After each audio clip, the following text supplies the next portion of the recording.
Jadi yang namanya kiamat itu adalah orang yang belum diterima kembali ke innalillahi rajiun, karena dia masih direinkarnasikan. Karena apa? Lupa dan ingat itu waktu sekarat itu masih memikirkan dunia yang penuh ilusi. Walaupun sedikit, ya, walaupun sekecil sebiji sawi, dia masih ada ilusi memikirkan dunia.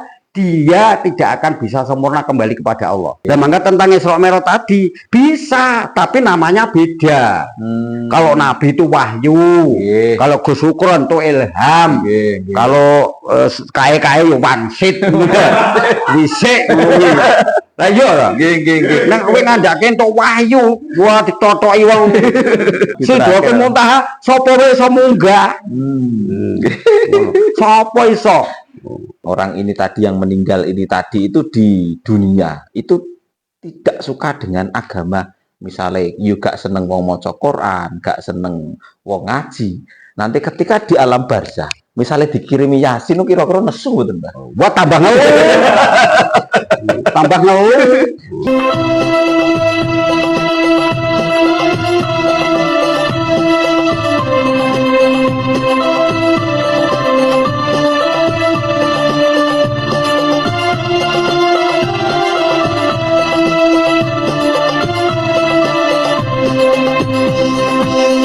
Assalamualaikum warahmatullahi wabarakatuh. Berjumpa lagi dengan channel Martabat 7 Satoriah, masih bersama Romo Kiai Haji Muhammad Nurwarji.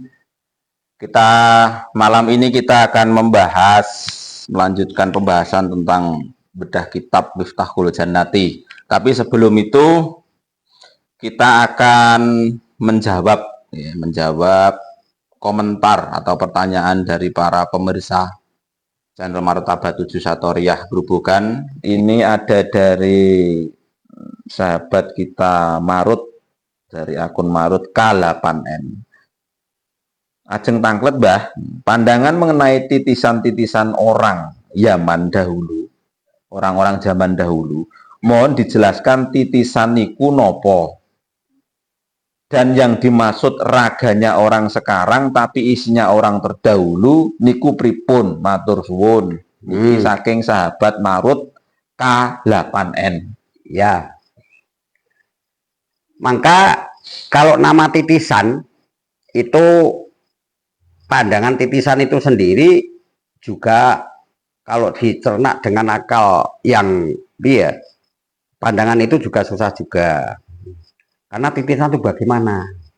Tapi kalau menurut dalam pandangan kunci swargo ini ya, ini bakasannya bukan ajaran yang hanya kecuali hanya mecah buku Miftahul Jannah. Jadi gini, dalam pandangan kitab kunci swargo itu artinya kiamat itu kelahiran seorang jabang bayi. Yamu binasi berdiri dengan sendiri. Yaumil akhiro, dalam arti jenggelek soko alam akhirat. Ya, maka dari itu, dari pandangan kunci swarga atau Miftahul Jannah ini, kelahiran seorang jabang bayi ini kiamat. Kiam itu ganti. Nah, maka misalnya ya rumah ini rak ada usuk-usuk, kasuk-kasuk reng toh ya. Kasuk reng yang rusak itu kan kayunya. Yang namanya kasuknya, usuknya kan gak rusak toh ya. Gak rusak. Nah, reng yang kasuk yang sudah hilang ini sudah dibuangi semua jadi kayu bakar toh ya. Tapi nanti bikin kasuk yang baru dari kayu apa saja, mungkin fungsinya sama, namanya usuk. Namanya usuk itu dikiam, diganti.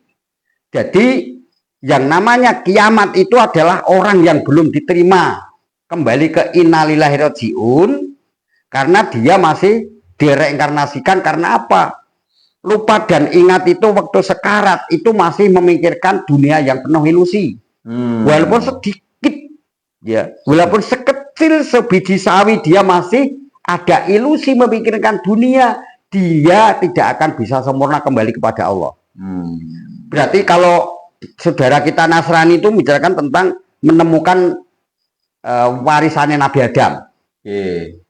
Maka sopo sing nemu warisan Nabi Adam gak bakal bisa mati, bakal jadi Kristus saklawase. Dalam arti reinkarnasi terus. Kita menemukan jasad baru, wong sempurna mati neh. Menemukan jasad baru, kadang bapak itu bini pirang-pirang. Kalau kita tahu. Nah, kadang-kadang mulai dalam kaum Nabi Adam sampai sekarang itu belum dilahirkan lagi, masih di alam barzah, alam tawanan, alam tahanan, alam pedanyangan. Karena gede cilik dosa ya. Nah, itu nanti saya ini di penjara kapan? Aku ini di penjara apa dipulangkan? Lah ya mana? Kalau kita di penjara, berarti kita dilahirkan di dunia lagi. Kalau kita dipulangkan, berarti innalillahi wa inna ilaihi raji'un, kembali kepada Allah. Sangkan paran ning dumadi. Sangkan ora ono, paran ora ono. Kalau tembung ngilmu kasukman. Sukmo artinya hilang. Ngilmu kasukman berarti kehilangan, bukan kehilangan loh. Bahasa Jawa rumit. Bahasa Jawa rumit. Jadi yo kealahan. Yo kealahan, yo kasukman. Lah namanya manuk swa ki dalam arti inali rojiun, asal ora ono balik ora ono meneh, ngono lho. Inali rojiun. Tapi kalau kita di penjara sekecil apapun, kalau kita mikirkan dunia, akan terlempar dunia yang penuh dengan ilusi. Percaya nggak kalau dunia ini ilusi? Sebenarnya nggak ada dunia ini. Coba bayangkan kita selama kita mimpi lama ini. Coba bayangkan, semenjak kita mati suri, mati sihir, waktu kita tidur yang tidak mimpi, itu dunia ada nggak? Gak genah, Bah. Nah, gak genah ya. Istri cantik hilang, jabatan tinggi hilang, utang barang, dan utang lunas. Iya lah. Coba bayangkan, dunia sebenarnya nggak ada. Ini hanya ilusi saja yang menebal, sehingga jadi esensi, jadi materi yang wujud di dunia ini. Maka kita jangan bangga di dunia hanya mimpi saja. Nekem duit, tangi reneng lah yo. Nah, tentang nitis, itu titisan itu kadang-kadang pembakasannya malah justru orang itu kalau ketitisan, warji ini dititisi Ki Ageng Selo. Padahal aku ki di kerjasamane bapakku karo mbokku sudah ada roh sendiri, iya kan? Ada jiwa sendiri, roh sendiri. Ki Ageng Selo nitis neng aku, bleng yo malah jiwa dua to yo. Wah, sing sita kepengen apa topo, sing sita kepengen apa kerja. Akhirnya jadi anu ya bingung. Nitis, panitisan seperti itu. Maka ya, saya pernah diajarkan ajaran panitisme yang namanya penitisan itu. Kalau kita mau lahir jadi anaknya bupati, ditonton anak Pak Bupati ki sing wedok sing ngandut endi, ada ngono kuwi. Ngono kira-kira bayangane cahayane rupane apa? Kalau cahayane masih putih artinya bukan putihnya lilin ya. Bukan putihnya kertas, tapi putihnya putih seperti sejernih air. Itu kadang-kadang belum ada rohnya. Kalau sudah 3 bulan ke atas sampai ke 4 bulan sudah ada rohnya yang lain. Kalau kita nitis di situ nanti jadinya jiwa dua. Bucahe elo no kae. Ngangkleng. Jadi siji ngajarene lah. No, tentang panitisan seperti itu. Itu juga panitisan. Maka tentang titisan, tapi bisa dikatakan saya juga titisan Kanjeng Nabi Muhammad, ngono lho. Apa? Titisan nur. Titisan menularkan jiwa. Jiwa yang diketahui oleh Kanjeng Nabi Muhammad, dia mendapatkan dituntun oleh nur Muhammad, ya kan? Iso sehingga sampai ke Sidratul Muntaha, sampai ke di mana. Itu kalau kita ini melajari ilmu ini berarti titisan ini juga titisan dari Kanjeng Nabi Muhammad. Iya, titisan nur. Titisan nur. Nurnya. pemahaman perilmian, kejiwaan yang sama. Nggih. Tahu nggak ilmu matematika? Ya, Nah, gurunya matematika sapa? Pak Budi. Pak Budi. Mesti nduk biyen nak carane gambarke upama ya. Kan ini 1 tambah 1 berapa? 2. Seandainya rokok ini dibayangkan, mungkin saja kamu kalau menulis angka 2 mesti kilingan. Ya. 1 mas 1 dengan mesti kilingan toh ya. Iya. Itu namanya jiwa, karakter. Mesti kilingan, Ya. iso ditularkan. Dulu itu pakai anu, Mbah, pakai biting. Pakai biting. Sing kebayang saat ini 1 tambah 1 nggih biting ini. Ya. Kali Pak Budi. Nah Pak Budi 20 terus ngitung dirijine papat ora ya. Ya. Kuwi mesti Emang- kowe anggere roh angka 20 kejiwaan itu Nggih. mesti Terbayangnya terbayangnya nang gone gurune leh ngajarke. Ya, ngajari Itu mau. karakter atau jiwa. Jiwa bukan roh. Nah, kita orang Toreko Qadir Naksabandi. Qadiriyah ki Syekh Abdul Qadir Jalani. Naksabandi saya bauti Naksabandi. Berarti pelajaran yang sama. Lha engko hakim jiwane Naksabandi, saya Baudin apa jiwane Syekh Abdul Qadir aja lho. Nggih. Nah, kejiwaan ini kalau kita ingin mati seperti Syekh Abdul Qadir Jailani, Nggih. yo nggo resepe, Carane. carane. Nggih, Aku nak zikir ki ngene ilallah, latifatul latifatul dan sebagainya. Nggih, Kita nggih. tiru, kita ikuti. Kowe nak niru aku ya lakuku teru wae. Nggih. Lah ki ya kudune ya kudu jenenge apa?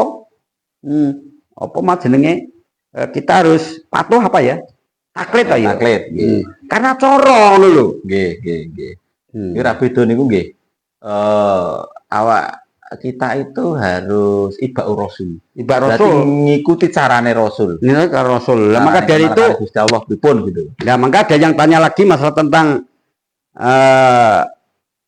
Isra Mi'raj apakah bisa dilakukan selain Kanjeng Nabi? Nggih. Itu bisa. Bisa tapi namanya beda. Nggih. Kalau ilmu itu bagi papat. Ilmu mukjizat itu bagi Nabi. Nggih. Ya. Mukjizat keramat itu bagi wali, maonah itu bagi wong mukmin, itijud bagi orang-orang yang ahli kasekten. Oh. Iya. Itijud itu orang-orang ahli sekti, golongan sekti artinya apa? Bangsa gijib-gijib lho. Ngono. Nah, 4 ini mukjizate Nabi, keramate wali, maonahe mukmin, istijrote kafir tapi kafir dalam Islam. Islam.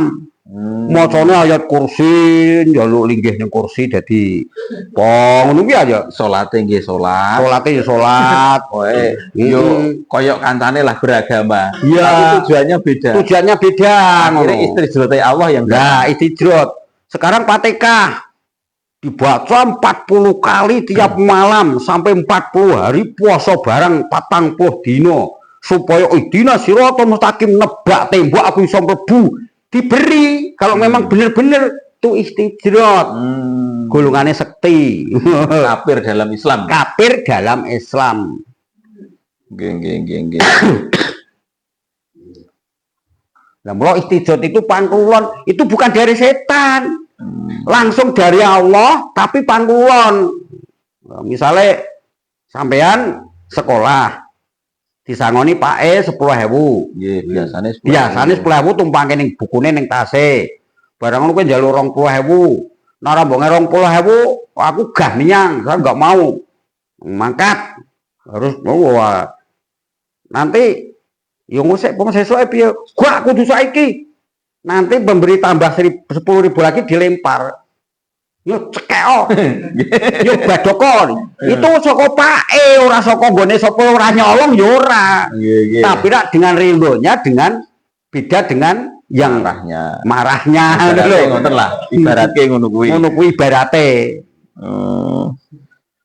Terus memang ada, Mbah. Gini. Ini kan menyangkut pertanyaan kali akune Marut iki wau. Jadi memang ada ya raganya.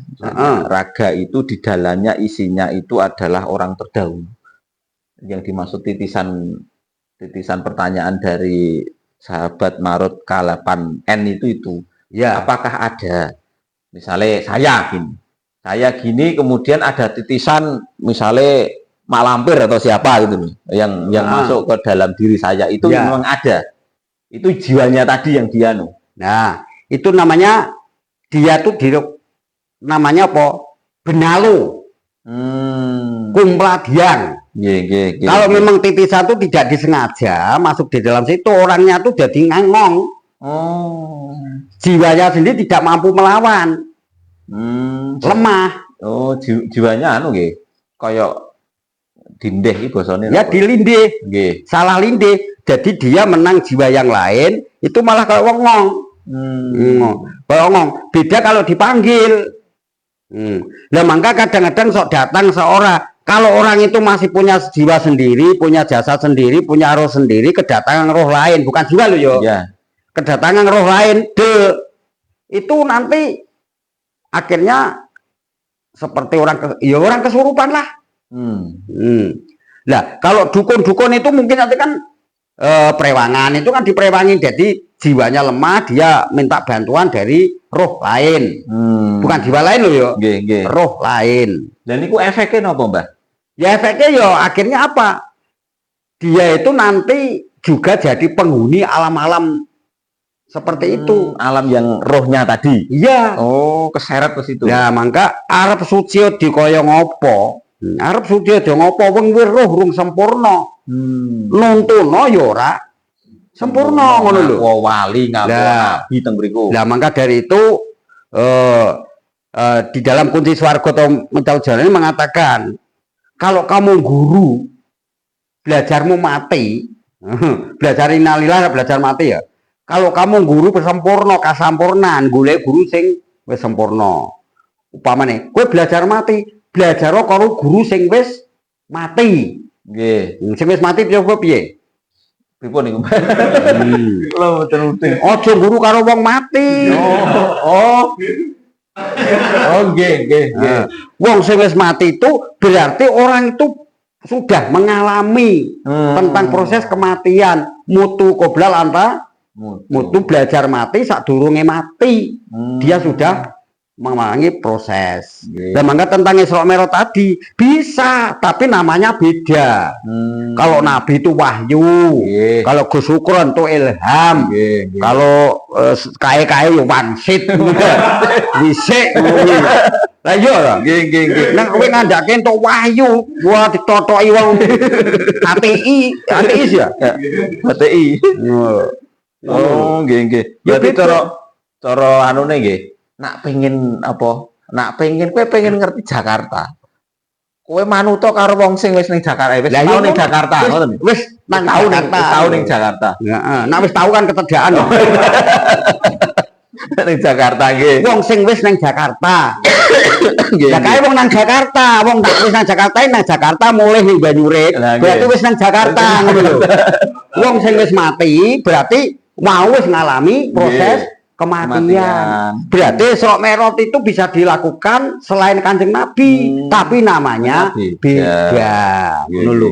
Engko nak kondo Isra Mi'raj ditutuki wong to ya wis kadung tertulis ya ra. Nggih, Nabi Sidratul Muntaha sapa wae iso munggah. Sapa iso? Nah sekarang ini seandainya kita berdoa, kita melakukan zikir, dapat cahaya dari Allah, nur buatnya tinggi, orang, kok dianggap dianggap jadi kayak atuk nabi, gitu ya. Padahal orang tuh kalau sudah kemakoman yang tinggi, nur buatnya udah tinggi, itu ada kalam-kalam sendiri yang tidak tersengaja. Mboten iso ngontrol. La ilaha illallah. La ilah tidak terkontrol masuk di wilayah-wilayah yazali itu kadang-kadang tidak tersengaja. Akhirnya apa? Ana al-haq itu kan piye ya? Enggak sadar. Tidak sadar kan dulu. Nggih. Lah, itu yang bicara siapa? Maka saya bicara yang namanya alam itu masih tempat. Masih ada esis dan tensinya, silih berganti yang menempatinya. Kalau kita kembali kepada Allah, itu tidak ada alam gitu loh. Nggih. Nah, maka sehubungan alam akhirat. Sekarang ini akhiratku, duniaku dulu. Mungkin saja aku ini sedangkan dilahirkan, mungkin saja saya ini anaknya Raja Salman mungkin. Ya. Pokoknya keturunan dari Raja Salman Mekah kono. Mergo perbuataku, akidah akhlakku ki gak pas karo ajaran Islam. Sehingga saya terlempar dari wong Banjuran desa desi cedak uyah terasi ya. Jadi wong desa niki mergo amalku gak pas sesuai dengan. Lah saya dilempar di sini mau bin Salman, saiki bin Kromo Darlan. Tetapi memori gak kegowo. Memori itu karena sudah hancur. Lah kalau ingin tahu zikirnya kita yo sampai di makom basi apa? Nur Basir. Nur Basir jong, ngono lho. Nggih. Nur Basir nanti dituntun. Niki pertanyaan selanjutnya, Mbah, saking hamba Allah. Niki akun hamba Allah. Mendoakan atau mentahlilkan mayit, apakah bisa menyelamatkan mayit? Pun niku, Mbah. Ya. Menurut pandangan kunci swarga utawa Mitaujana, tinggal mayitnya. Mayit didoakan juga mandi. Yo bosok, yo tetap mati. Nggih. Loh. Betul kan mayit kan ya?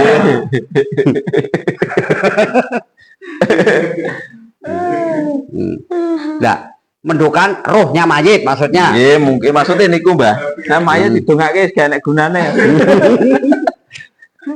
Nah, sekarang mayit itu kan saya bicarakan tadi di depan kan ya. Bahkan yang sifat nafsiah itu benda yang bisa mati, tumpuan beberapa atom, beberapa kimia sehingga ngumpul jadi berapa triliun, mulai dari atom sampai wujud ini berapa triliun tumpuan ya.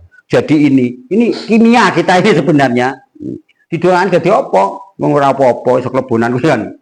Nah, sekarang kalau rohnya itu dalam pandangan Mitaujana itu tinggal di mana letaknya. Tinggal di mana letaknya. Kalau dia itu sedang mati, antara roh ya, antara roh dan jiwanya sama, lepas, itu masih bisa menerima doa. Karena roh bani atau roh indopi ya, roh indopi lepas dengan jiwanya, itu seperti orang tidur sedang mimpi. Nah, maka kita berzikir dengan tujuan belajar mati ini, secara kita berzikir dengan la ilaha, dalam arti tiada Tuhan yang kak disembah yaitu. Dengan tujuan untuk membuang sifat keagungan makhluk dari hati, ya termasuk makhluk-makhluk di dalam diri kita ini.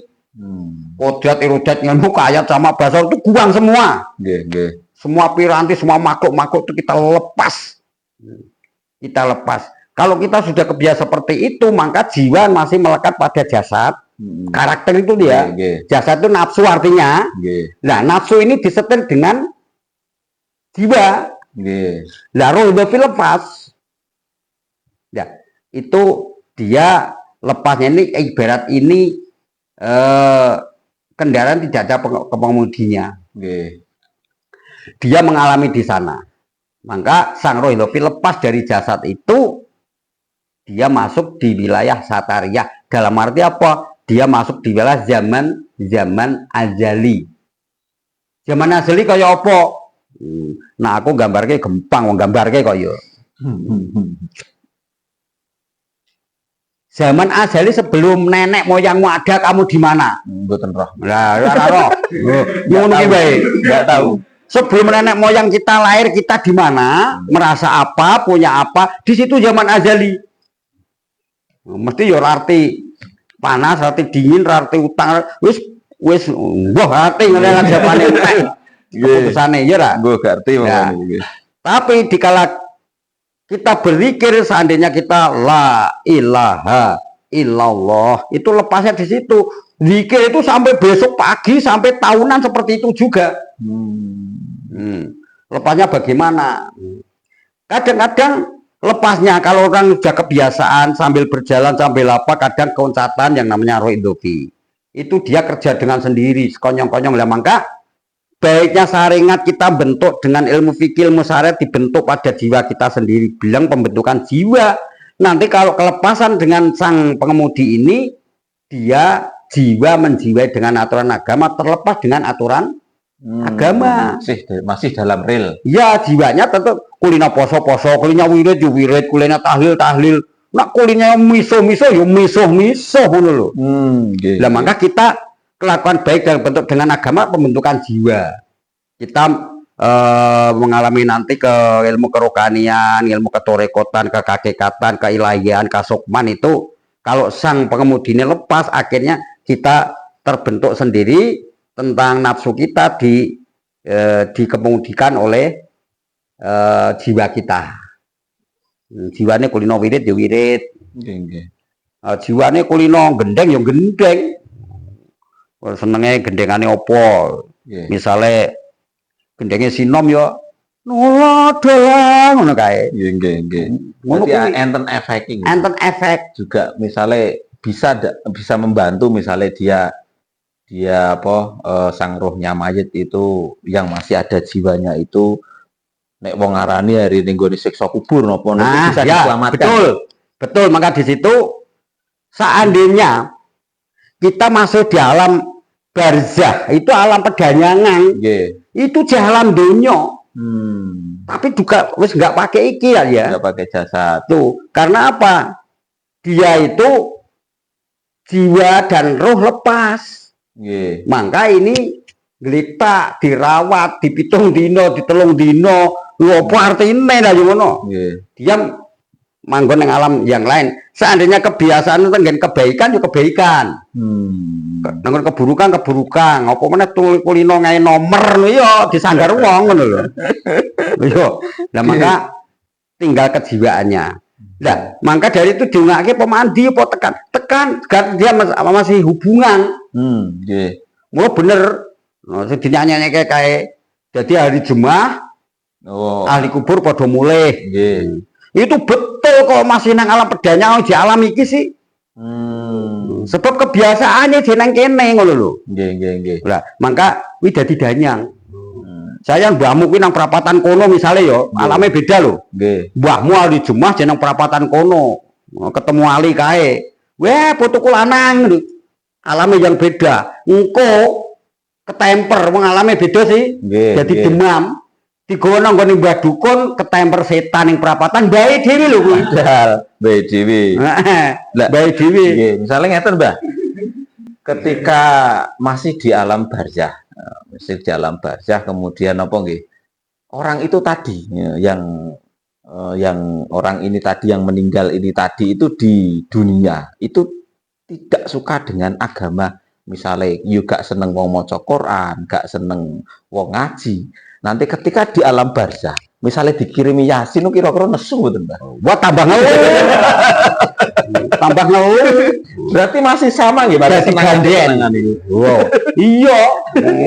Kejiwaan di situ kok, ngono lho. Yo tambah ngeluh. Lah terus carane nyelamet sing ngoten niku? Hah? Carane menyelamatkan doa yang harus digunakan untuk menyelamatkan sing orang-orang seperti itu. Lah, doa seperti dalamkan itu sebenarnya kita talqin mulai dari hidup. Kalau sudah mati lawang kodat sudah ditutup. Coba nenggone Quran kurang lebih ya surat Luqman ya. Nggih anakku. Jadi kematian itu nanti nggak ada seorang bapak manfaati bagi seorang anak. Begitu pula nggak ada seorang anak manfaati bagi seorang bapak. Terus ada ayat lain juga mengatakan saat itu juga nanti nggak ada syafaat yang berlaku, syafaat dan tebusan yang berlaku. Syafaat itu ya baca tahlil doa itu, tebusan boleh ke kucing apa unta apa piye ya sama sekali berlaku. Nah, berarti menurut ini kan lawang tobat sudah ditutup, itu sudah nggak ada, kafir tetap kafir. Ngono lho. Sampai di alam barzah itu ibaratnya tadi alam penantian. Alam penantian. Ditunggu kingko sidange kingko dibalikke apa di Apa di penjara. Cuman itu tok. Iya. Cuman lama dan tidaknya juga tergantung amal perbuatannya waktu di dunia. Ya, kadang sampai sekarang menurut pandangan Miftahul Janah loh ya. Umat Nabi Adam pun masih ada yang tertawan di alam barzah. Oh, alam tahanan. Mungkin saja saya ini juga sebagian umat Nabi Adam baru dilahirkan zaman sekarang. Sangka dosane gede loh. Nggih. Jadi terima kasih untuk semua pemirsa setia ya, channel Martabat 7 Satoriah Grobogan. Session ini kita akhiri. Wabillahi taufiq wal hidayah. Assalamualaikum warahmatullahi wabarakatuh.